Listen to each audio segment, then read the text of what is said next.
Hello, this is Derek Iswell, Chief Investment Officer of Shelton Capital Management with the Shelton CIO Minute.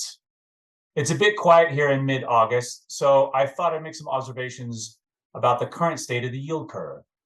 Not the 2-year to 10-year yield curve or the 3-month to 10-year yield curves that are well monitored for their ability to forecast recessions.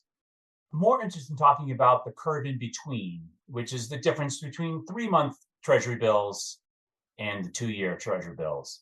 The curve is interesting because, for nothing else, it forecasts where the market thinks the Fed funds rate will be in the next 24 months. It's declined over the last year or so, crossing zero at the beginning of January and dropping deep into negative territory after the Silicon Valley Bank crisis in March. When this spread is negative, it means the market anticipates Fed rate cuts in the near future and thus possibly a weaker economy. Now, the spread reached its nadir in May, a full 150 basis points, meaning 150 basis points between the 2-year and the 3-month, which indicates the market thought the Fed is going to cut rates 6 times in the next 2 years, even though the Fed themselves had made no such indication.